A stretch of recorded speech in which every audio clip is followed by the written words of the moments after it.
What's going on YouTube? Welcome in, I am Luboatm as always. Thank you for joining me on another video here on the channel. Today is going to be another discussion video, and this is where I am going to be looking at giving you guys hopefully a bit of a kind of a 5 ways to not kill your team. And if you watch me over on Twitch at all, you know that the saying is, like the title of the video is, survivors are the real killers of Dead by Daylight. This is going to just be a video that's taken purely from my perspective. I pretty much play exclusively solo queue on Dead by Daylight, so this is just things that I come up against fairly regularly. It's things that I watch other content creators and other streamers come up against constantly. I don't know whether it's inexperience or selfishness. I don't know what it is, but it's 5 ways that survivors do things that get their teammates killed or stop their team succeeding. And I'm just hoping that we can go through the five ways. And hopefully shed some light on it, and hopefully give out some useful tips. Okay, so point 1 on the how the survivors are the real killers in Dead by Daylight, and the first kind of area of this guide I'm going to look at is how and when to unhook people. So I should say before I start off, I'm going to try and not have this as like a rant or something like that, you know what I mean? I'm going to try and be as constructive as I can and give it from like viewpoints, and then why not to do it. So how and when to unhook is one of the most important things in Dead by Daylight when you're trying to survive and you're trying to protect your team members. The biggest problem in Dead by Daylight when it comes to this sort of stuff just now is people making terrible decisions and people farming others off hook with no protection. That's the main problem here. So what I mean by like making bad decisions is, if you're on a gen that's 3/4 of the way through, you have 20 seconds left before you finish that objective. The person, if they're on their first hook, has 60 seconds before they reach phase 2.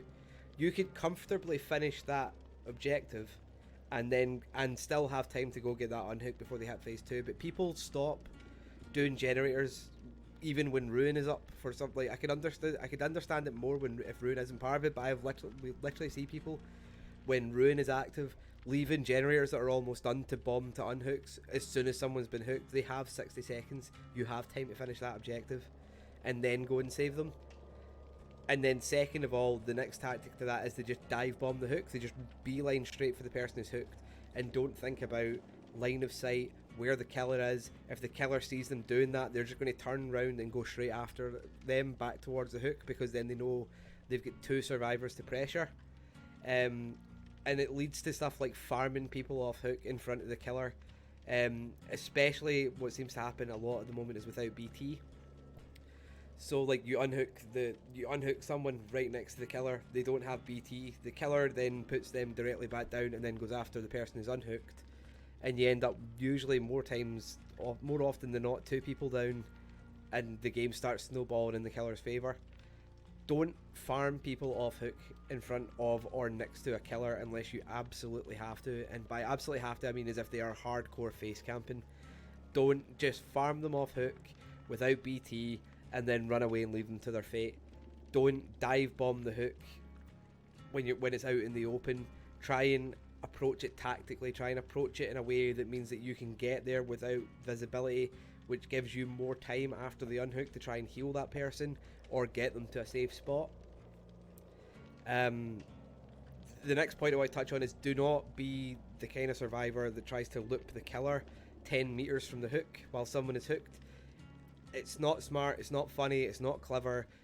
The only person you're benefiting is the killer. Like, yes, you might be getting some sort of sense of satisfaction from looping the killer right next to the hook, but believe me, as someone who has been the killer in that position and has been a teammate in that position, you're actually doing the killer a favour, because they are then, by complete coincidence, camping that hook with you next to them. So even if you're continuing to loop them, as soon as someone tries to go in for the unhook, then they'll just turn away from you and go back to the injured person and the unhooker, and then you have 3 people completely out of the loop and under pressure from the killer. Like, it's not smart, it's not funny, it doesn't make you look like the god of DBD, it just infuriates people and makes you look like a bit of an asshole. So I wouldn't do it.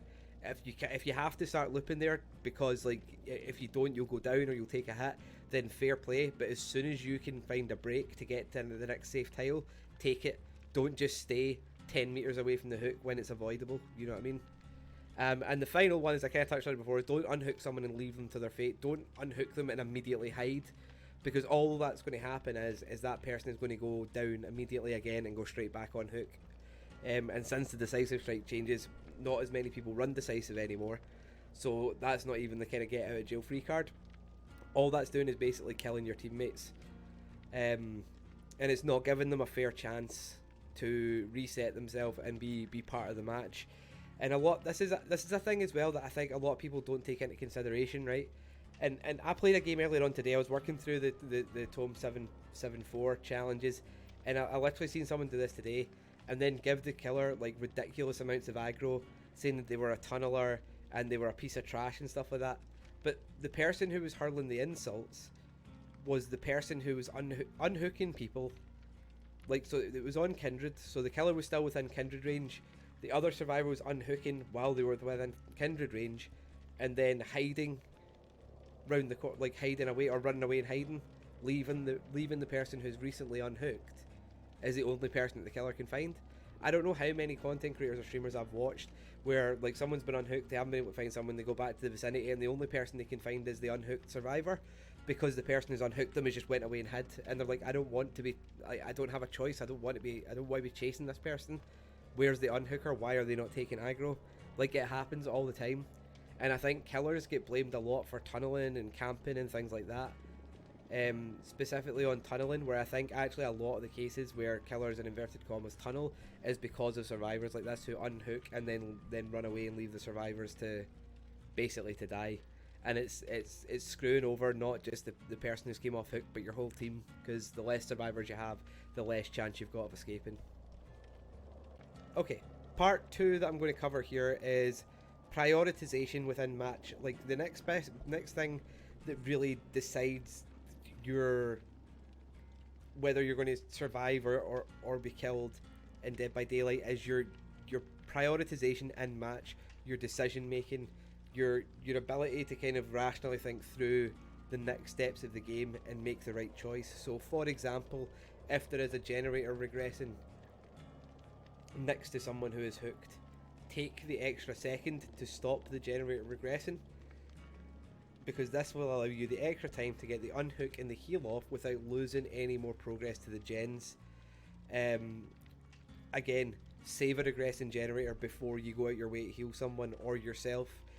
And if you're what we're talking about earlier on, if you are 3/4 of the way through a generator and someone has just been hooked, finish the generator you're on and then attempt the unhook. If you have just started a gen, then abandon it and go for the unhook, because the person who is hooked is the priority. They will hit stage 2 before you finish that generator, even if you're doing it with 2 people. So look at what's going on, be aware of what's going on around you and what's going on in the map. There's nothing wrong with gen jockeying in a match. There is a lot of times where you solo queue and gen jockeying is what you're going to be doing, because you're playing with people who are playing in groups as friends, and they are going to be extra altruistic to save their friends and teammates. There's nothing wrong with being gen jockey, but if you can see your entire team dying around you and you just refuse to move off the gen that you're on, then that's causing as many problems. It's the decision, do you go and take aggro, or do you stay reserved and stay on the gen? That sort of things. If you've got 2 people on death hook and the other person's injured, you're full health and have maybe only had 1 hook, then yes, that would be a good time for you to go and actively engage in a chase with a killer to allow your other teammate to get healed and your teammates on death hook to buy them a bit of time to try and get something done in the trial, get some objectives done, because you can afford to take that chase, take the down and the hook state and the 60 seconds that's then going to come from being on the hook that will allow them to get things done. Whereas if you know it's one of the people on death hook are being chased and downed, they are not going to have that 60-second time where you can focus on a generator. They're going to be dead and out the match, and the killer's going to be moving on to their next engagement. If the killer, again, another one, this is a pet hate, so this is kind of like a rant of mine. A pet hate is mine is, like, again, being aware of what's going on around you and making the right decisions. If you have just been unhooked and the killer is actively engaging and chasing someone else, or is at the other side of the map, please don't run for about 25 seconds before you let someone heal you, because you're just wasting time. You're like, if it's safe to get healed under hook where you've been unhooked, then just take the heal. Don't run for 30 seconds because you're immersed or because you're scared or because whatever. just like that's 20 seconds they have to chase you, then the 16 seconds for the heal, and then however much time it is for you to get to the next thing. If you can get healed there, you cut out that 25 seconds and you're overall just more efficient. Like, I understand if you're new to this game, it can be scary, or it's easy to get immersed, but just take the second. If you're on the hook, you'll realise, because especially if you've got on the hook, you can see what your other survivors are doing. If you can tell from their aura there someone's being chased at the other end of the map, you know you don't have to run for like half an hour before you let someone heal you. It's just things like that. It's just making good choices and not allowing yourself to get flustered, or thinking in a selfish way. Like thinking, going, oh well, I'll just do this because this, if I stay on this gen, that's more gens done and that'll benefit me, and your teammates are about to die, and realistically it's actually better for you to take the chase than let them die. You know, things like that. Just prioritise the game correctly. Be aware of what's going on around you and what's going on in match. Look at the hook states, look at the injured states, look at everything, all the information you've got, and make your decisions accordingly. Don't just like blinker vision to your own what you're doing, like, because that's one way that it's going to lead to getting the team completely and utterly destroyed. If everyone only focuses on their tiny little corner of the map, then, you know what I mean, people could be getting tunneled out of the game, people could be getting hard camped, people could be taking, like, people on death hook could be taking aggro when there's people in the trial who have taken no hook states, you know, stuff like that. Just need to be more aware and make better decisions. Point number 3, again, this one, like all of the stuff here, I'm not saying anything that's like groundbreaking, this is all really logical, common sense based stuff, but apparently people don't tend to follow it, and this one is no different. Do not sandbag or sell out your team. The amount of times that I've been sandbagged in a trial and then people have turned and said, oh, I didn't realise you were there, which is virtually impossible to be the case. Even if you're like, so I run Bond or Kindred or some sort of visibility perk, because when in solo queue it allows me to know where my teammates are, what they're doing, if they're being chased, if I am being chased, where they are, so I don't go to where they are, and try and keep them safe and allow them to go on with objectives. And even if I didn't have those things, as you approach a tile, same as the killer, you can hear generators being worked on. If you can hear a generator being worked on at a tile you're running to, you could probably put 2 and 2 together and assume that there's going to be at least one survivor there. And you running to that tile is then stopping them doing that objective, and then you've got 2 people completely out of the loop in the game. And especially if you decide to try and loop that tile to try and get the killer to chase your teammate and not you, again, you've got 2 people not doing anything, and you're putting other teammates in danger when they could be getting objectives done that will get you out of the match. This is especially true if the person who you're sandbagging is injured or on death hook. It's just an asshole of a thing to do, to like throw someone else under the bus to save your own skin. Like, I don't get why you would do it, because at the end of the day it just makes it more difficult for you to do that. Like, if you if you get that, like, sometimes it's unavoidable, right? If the killer's right in your arse and that's the only safe place you've got, then I totally understand. But if you've got distance from the killer and you choose to go to that place rather than another safe tile, then you're doing it out of choice, and you're doing it to get someone else to take the shit stick, for lack of a better term. And all that is, in the long run, is worse for you and your team, and the likelihood of your survival is going to be decreased, because then you have multiple people injured or downed, and there's no objectives being done. A tie-on from this as well is, don't be petty, don't be salty if like you're being chased and someone else is hiding nearby. For example, there's a lot of times that if I've got someone coming towards me on Bond and I'm working on a generator at a specific jungle gym, and I can see them coming and I can hear the heartbeat getting stronger, I'll kind of leave the area, get to a safe spot to allow them to kind of pass through, and I can go back to the generator. That doesn't mean that people are like selling you up the river or whatever. They are just trying to remain in a safe position so that when you leave they can go back to doing the generators and helping the team. So don't get salty, don't start like running up to them and pointing at them. If someone's in a locker, don't run up and try and open the door in front of the killer to try and like just don't. It's hard not to get tilted, especially if you've had a run of bad games, but don't take it out on the people that you're playing with. You know what I mean? Like, don't take it out on the people who you're in trial with, because all you're then going to do is get them killed, and you're just passing on negative energy and negativity across the game. Like, just if you're kind of salty about getting the chase and someone's hiding, like, and you don't sell them out, that's a good thing, because they'll get their objective done probably that they're doing, and if they don't, then they'll be in a close enough vicinity that they can then unhook you and rescue you and get you back into the game and healed. Like, don't be an asshole, basically. Don't sandbag, don't sell your teammates out. And if you're in a chase as well, the last one as well on this one is, if you're in a chase and you know someone's on hook, don't lead the killer back to the hook. It goes back to the how and when you unhook people. Don't just run back to the where you know there's a hook survivor, because you know if they get unhooked and you can get the killer off, they'll go and chase the other injured person. It's just an asshole tactic. Like, people will go, "Oh, sorry, I didn't know you were there." To me, isn't really a valid excuse. There's no way you can't know that they're there unless you're not paying attention. And if you're not paying attention, then that's one thing. But if you are saying that you didn't know they were there when you blatantly did, then it's just another. Like, don't be salty. Don't sell people out. You're all in the same team. Yes, there might be people playing in ways that you don't appreciate or you don't like. I'm sure that from their point of view, they're also maybe feeling the same. But don't ruin their chances of survival, and don't ruin the team's chances of winning because you're in a bad mood.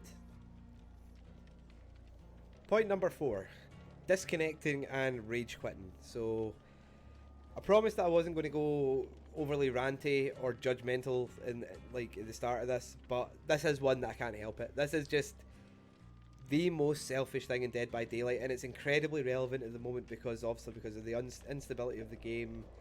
After the Resi update, the DC penalties have been disabled again for the time being because there is more system generated disconnects, but it just allows people to play like an asshole. Like, oh, it's a killer I don't like, I'll just DC. Oh, I've been downed within 20 seconds of the trial starting, I'll just DC. You know what I mean? Like, it's not fair on the other people in the trial. It's not like it doesn't benefit you other than the fact that you get out the trial quicker, but you're still going to de-pip and then you get no blood points for it, and you know, it makes you look a bit like an infant. You know what I mean? Like, I can't play the way I want to play, so I'm taking my ball and going home. You know what I mean? Just stop doing it. Like, if you DC right at the beginning, 20 seconds into a trial, it just basically, you're just resigning the other 3 teammates to dying and de-pipping as well, because it's automatically in a 3v1 with 5 gens because you've had a little bit of a huff. You know what I mean?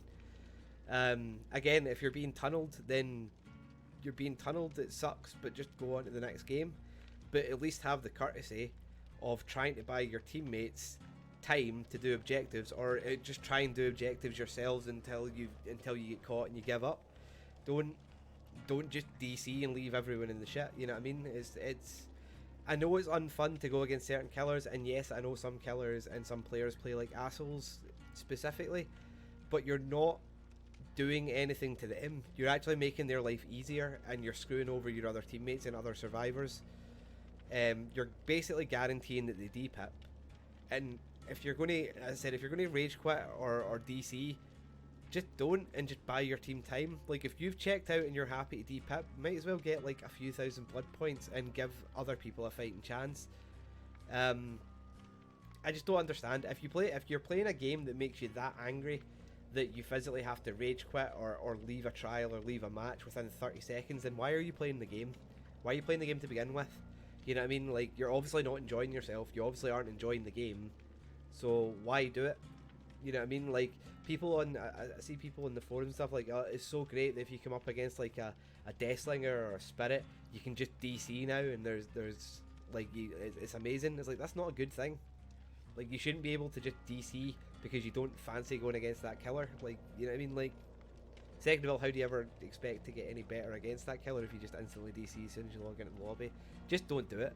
There's no, oh, do this instead, whatever. That I get that the game's irritating, and I get that it's easy to get tilted, but at least just do the bare minimum. Just don't just quit the game because you're in a bad mood. You know what I mean? That's pretty much point 4. And the final one is pack mentalities. This is one that really kind of I see a lot during solo queue experiences, especially if people are playing with friends.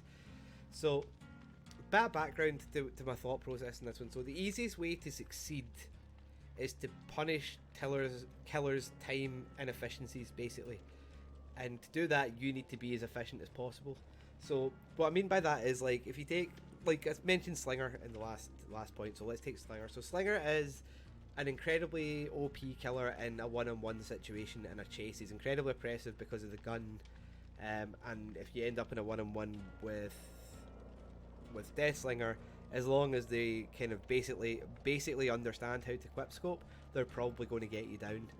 But that being said, with being Deathslinger, it takes time to achieve that down, because you've got the shoot, reel in, hit, cooldown of weapon, reload gun, shoot, reel in, like cooldown, take the, like it takes a while to get that down. It's the same with people like Pyramid Head, now with Nemesis.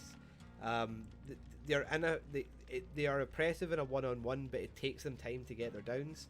So if you look at that and you want to punish a killer in that aspect, the way to do that is to be as efficient as possible, and to do that is split up and all be on separate generators. So if I'm being chased, right, and I'm taking the killer's attention, and I'm taking the chase for however long, 3 people on individual gens, within 80 seconds, that's 3 generators done. Even if I go down and get hooked just towards the end of that, that's 1 hook state for 3 gens. Between about 80 and 100 seconds, just depending by the time people start and finish and all that sort of stuff. Or I've got off and go back on again, whatever. But if you're doubling, up, so say you've got 2 people, then what you're saying is then that you're like, to achieve the same amount of gens to be done, it's going to be 150 seconds plus however long it takes you to travel between generators, because it's it takes 50 seconds to do a generator with 2 people. If you're doing 3 gens with 2 people, it's going to take you 150 seconds plus having to find them, running between, potentially having to dodge killer. So basically what you're saying is you want to achieve the same outcome in double the time. And that's what pack mentality does. Yes, it provides you with the security and the comfort blanket that you're with someone else, and if the killer comes over, there's a 50-50 chance that you're going to get aggroed. But basically what you're doing is allowing within the trial that you then need to take double the amount of time to do the same objectives as you could have done if you just split out and done gens. The second addendum to this is killers will punish you for it.